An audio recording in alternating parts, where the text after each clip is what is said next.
Hello students, welcome to my channel Vision Guru. సో ఇవాళ మనం 10th క్లాస్లోని Hindi 5th lesson Lokgeet explanation చూడబోతున్నాము. So let start our class. So చెప్పుకున్నాం కదా, మన లెసన్ నేమ్ ఏంటి? లోకగీత్. ఏంటి లోకగీత్ అంటే? గీత్ అంటే తెలుసు మనకి, పాటలు. లోకగీత్ అంటే సో లోకల్గా మనం పాడుకునేటువంటి పాటలు అంటే ఏంటి? జానపద పాటలు. జానపద పాటల గురించి మనం ఈరోజు చూడబోతున్నాము. సో లోకగీత్ అంటే జానపద గీతాలు, జానపద గేయాలు, జానపద పాటలు అని కూడా మనం అనవచ్చు. సో దీన్ని రాసింది ఎవరు అంటే భగవత్ శరణ్ ఉపాధ్యాయ్. సో ఈ లెసన్ని మనకి రాసింది భగవత్ శరణ్ ఉపాధ్యాయ్. సో ఇక్కడ ఈ జానపద పాటలు అనేవి ఎలా ఉంటాయి మనందరం వినే ఉంటాము. సో ఇక్కడ చూసినట్లయితే ఉన్ముఖీకరణలో చూడండి, మెహందీ హై రచనే వాली हाथों में गहरी लाली कह सखिया अब कलिया हाथों में खिलने वाली है तेरे मन को जीवन को नदी खुशियाँ मिलने वाली है. చూడండి, मेहंदी है रचने वाली हाथों में गहरी लाली कह सखिया अब कलिया हाथों में खिलने वाली है तेरे मन को जीवन को नई खुशियाँ मिलने वाली है.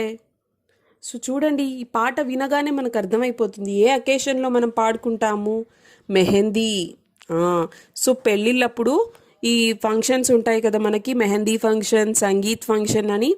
సో అలా ఆ పెళ్లి కూతురికి పెళ్లి కొడుక్కి సో గోరింటాకు పెట్టడం కానివ్వండి, ఇలాంటి ఫంక్షన్స్ అన్ని, నలుగులు పెట్టడం, ఇలాంటి ఫంక్షన్స్ అన్నీ చేస్తూ ఉంటాము. అలా చేసేటువంటి ఆ ఫంక్షన్స్లో మెహందీ ఫంక్షన్ కూడా ఒకటి. సో పెళ్లి కూతురికి గోరింటాకు మనం పెట్టేటప్పుడు అప్పుడు అందరూ కలిసి ఒక చోట కూర్చొని సరదాగా పాడుకునేటువంటి పాటల్లో ఒక పాట అన్నమాట ఇది.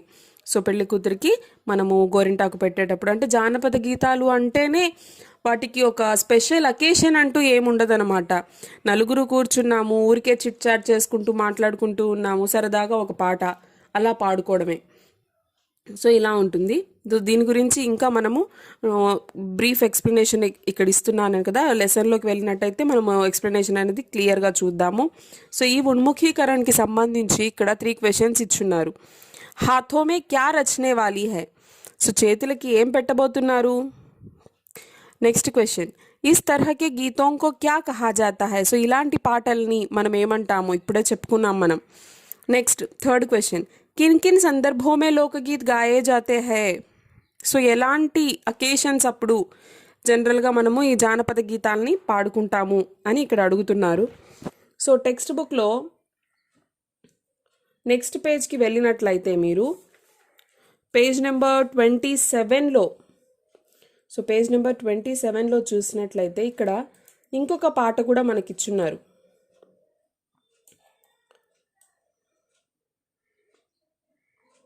ఎస్, ఇక్కడ చూడండి, నీచే దియే గయే లోకగీత్ పढ़कर ప్రశ్నోं के उत्तर दीजिए అని ఇక్కడ ఇంకొక జానపద పాట కూడా ఇచ్చున్నారు. ఇది యాక్చువల్గా మనకి ఒక మూవీలోని పాట అనమాట.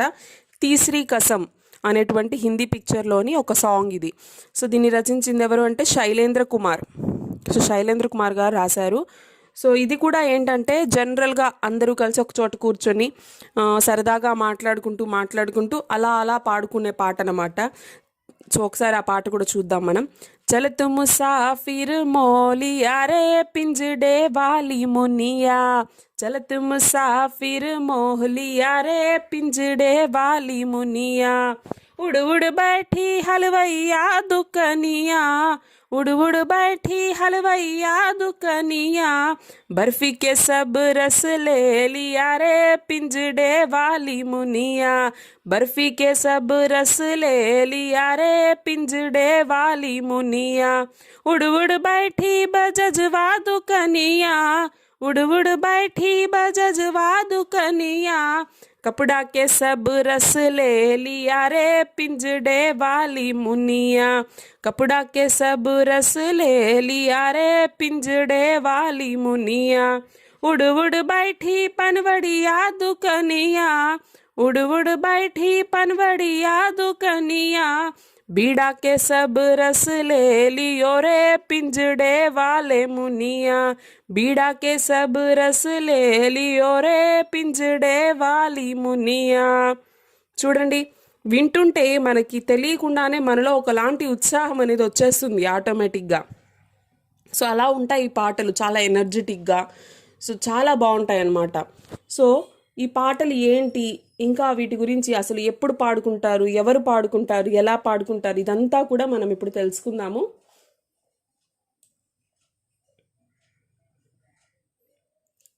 సో ఇక్కడ ఉద్దేశ్యం చూడండి. छात्रों को निबंध लिखने की प्रेरणा देते हुए निबंध शैली से अवगत कराना, भाषा के मनोरंजक रूप से छात्रों की अभिरुचियों दक्षताओं के साथ साथ उनका सर्वांगीण विकास करना और लोकगीतों के सृजन के लिए प्रेरित करना इस पाठ का मुख्य उद्देश्य है. సో నిబంధ అంటే ఏంటి? వ్యాసం. సో వ్యాస రచనల పట్ల పిల్లలకి ఒక అవగాహన తీసుకురావడం కోసం, అదేవిధంగా సో ఎంటర్టైన్మెంట్ పరంగా చూసినట్లయితే పిల్లల అభిరుచులు ఏంటి, వాళ్ళలో ఉన్న కెపాసిటీస్ ఏంటి, వాళ్ళు ఎలాంటి అంటే ఇప్పుడు డాన్సింగ్ కావచ్చు, సింగింగ్ కావచ్చు, ఒక్కొక్కరికి ఒక్కొక్క రకమైనటువంటి ఇంట్రెస్ట్ ఉంటాయి. సో వాటిని తెలుసుకొని ఈ జానపద గీతాల గురించి కూడా పిల్లలకి చెప్పి, సో వీటి గురించి ఒక అవగాహన తీసుకొచ్చి పిల్లలు కూడా ఇలాంటి పాటలు పాడేలాగా వాళ్ళని ప్రేరేపించడమే ఈ లెసన్ యొక్క ముఖ్య ఉద్దేశం అన్నమాట. సో స్పెషల్గా ఎక్కడో ఉండో జానపద గీతాలంటే మీరు కూడా చాలా పాడుకునే ఉంటారు. సో తెలుగులో కూడా మనకి చాలా పాటలు ఉన్నాయి. సో రంగస్థలం మూవీ చూసుకున్నామంటే రంగమ్మ, మంగమ్మ, ఈ పాటలన్నీ చూడండి వర్డ్స్ మనం క్యాజువల్గా యూజ్ చేసేటువంటి వర్డ్స్ అన్నమాట. సో రంగమ్మ, మంగమ్మ అనేది ఏంటి? జస్ట్ పేర్లు. మీకు చాలా పాటలు ఇలాంటివి వినడానికి మనకి తెలుగులో కూడా అనేక పాటలు ఉన్నాయి, అలాగే హిందీలో కూడా చాలా చాలా పాటలు ఉన్నాయి అన్నమాట. నెక్స్ట్ विधा विशेष. लोकगीत निबंध पाठ है. तो यह कैसा पाठ है? నిబంధ్ పాఠ. ఎలా అయితే కవిత కహాని గురించి మనం తెలుసుకున్నామో ఇక్కడ నిబంధ్ అంటే ఏంటి? నిబంధ్ కా అర్థ హై బాంధనా, కట్టడం. దేన్ని కట్టడం? सुंदर और उचित शब्दों के द्वारा भावों की प्रस्तुति की निबंध है. सो सुंदर शब्दों को एक जगह लाकर उसे सुंदर ढंग से एक जगह बांधना ही निबंध है. సో ఇక్కడ బాంధన అంటే కట్టడం అన్నాను. దేన్ని కట్టాలి అంటే ఏంటి? ఒక మంచి మంచి మాటల్ని, మంచి మంచి వర్డ్స్ని తీసుకొచ్చి మనం చెప్పాలి అనుకున్న దాన్ని ఒక వ్యాస రూపంలో అందంగా కట్టేయడం, ఒక చోట పేర్చడం అనమాట. సో దాన్ని మనం నిబంధ్ అంటున్నాము. రామచంద్ర శుక్లకే అనుసార్ నిబంధ్ గద్యకి కసౌటీ హై. సో రామచంద్ర శుక్ల ఈయన గొప్ప రచయిత అనమాట. సో ఈయన అప్పుడు నిబంధ్ని ఎలా అనేవారు అంటే గద్యకి కసౌటీ అని అనేవారు. అదేవిధంగా లేఖక్ పరిచయ్. సో ఇక్కడ ఈ నిబంధ్ ఏదైతే ఉందో దీన్ని ఎవరు రాశారు అంటే చెప్పుకున్నాం కదా మనము, భగవత్ శరణ్ ఉపాధ్యాయ అని. సో इनके बारे में यहाँ देखिए. हिंदी साहित्य के सुपरिचित रचनाकार है यह. इनका जन्म सन 1910 में हुआ. इन्होंने कहानी, कविता, रिपोर्टर्स, निबंध, बाल साहित्य में अपनी विशेष छाप छोड़ी है. विश्व साहित्य की रूपरेखा, कालिदास का भारत, टूंटा आम, गंगा गोदावरी ఆది ఇన్కి ప్రసిద్ధ రచనాయే. సో ఈయన గురించి చెప్పినట్లయితే 1910లో ఈయన జన్మించారు.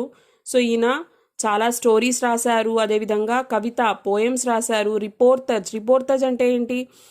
రిపోర్టర్స్ ఉంటారు కదా, విలేకరులు అంటాము, వార్తలు సంగ్రహించి రాస్తారు కదా, అలా కూడా రాసున్నారు. నిబంధులు రాసున్నారు, బాల సాహిత్య రాసున్నారు. సో వీటన్నిటిలో తనదైన ఒక ముద్రని చెరగనటువంటి ఒక ముద్రని వేసుకొని రాశారనమాట.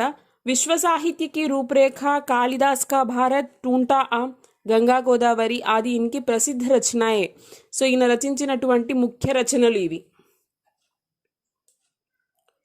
సో కవి పరిచయ్ और एक बार यहाँ देखिए.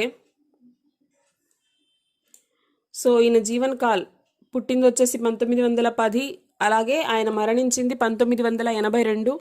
జన్మస్థానం उजियारपुर, जिला बलिया, उत्तर प्रदेश का बलिया जिला में इनका जन्म हुआ.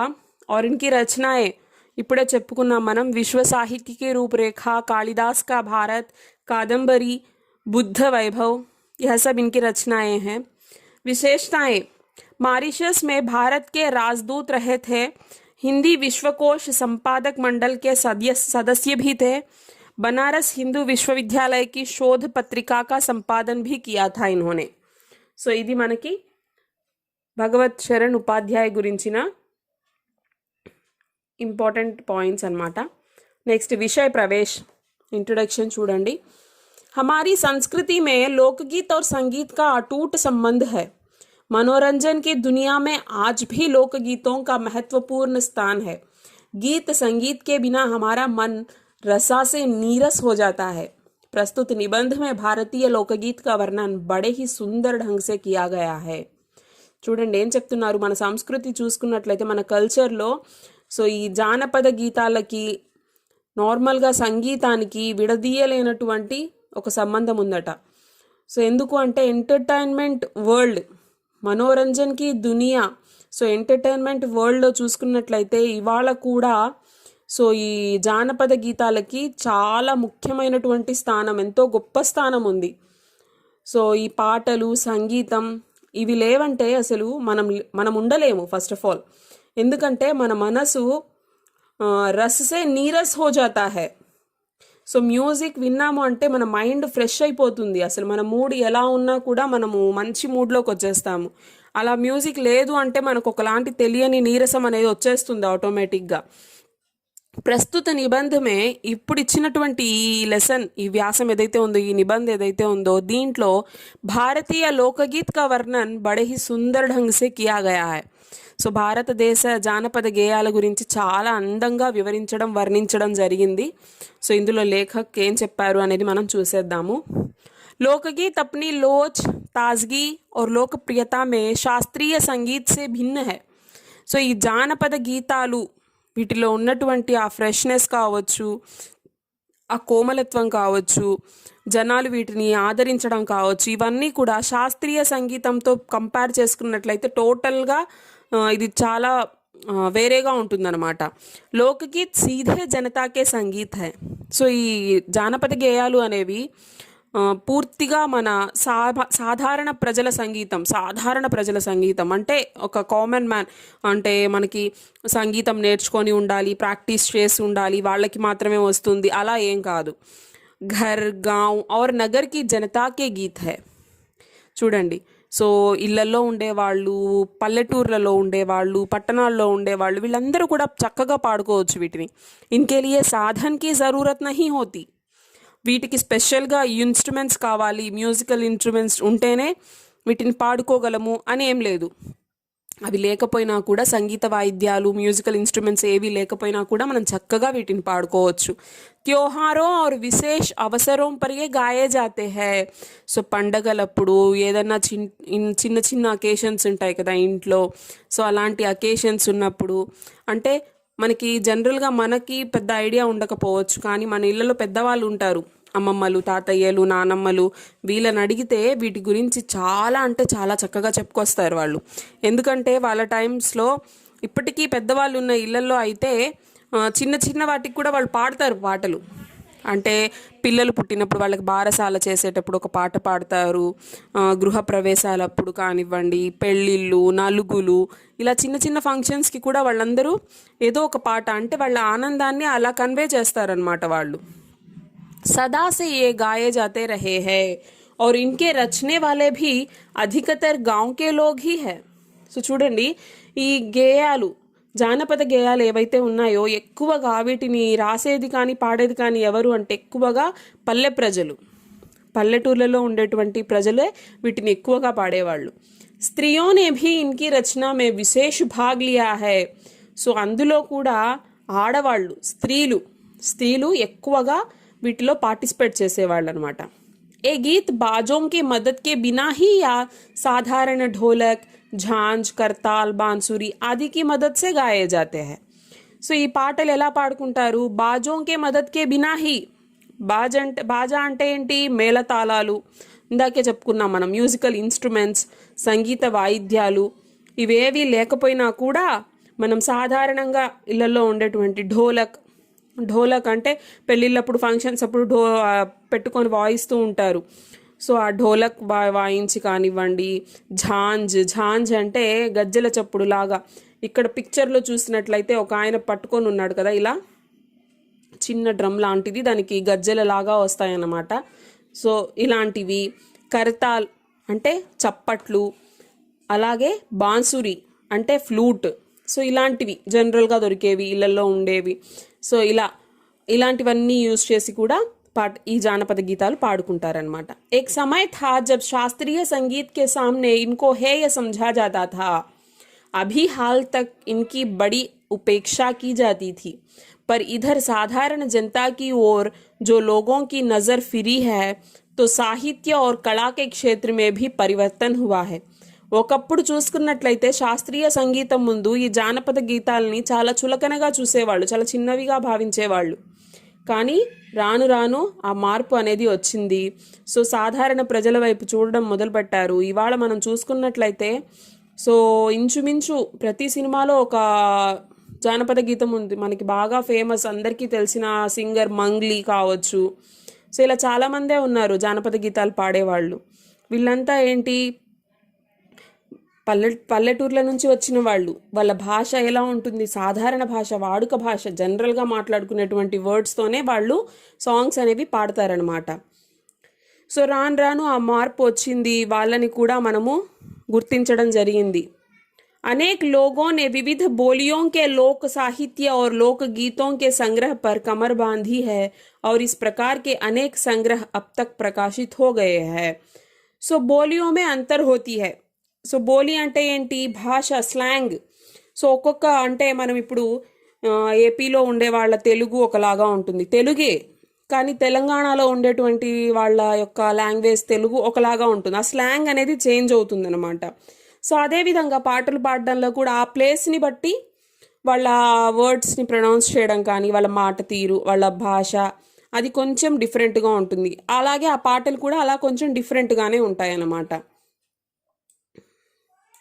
సో చూసారు కదా. సో ఇక్కడ వరకు ఎక్స్ప్లెనేషన్ అయితే మనము ఈ వీడియోలో చూసాము. సో నెక్స్ట్ ఎక్స్ప్లెనేషన్ అనేది మనము లోకగీత్ పార్ట్ 2లో చూద్దాము. Okay children, thank you.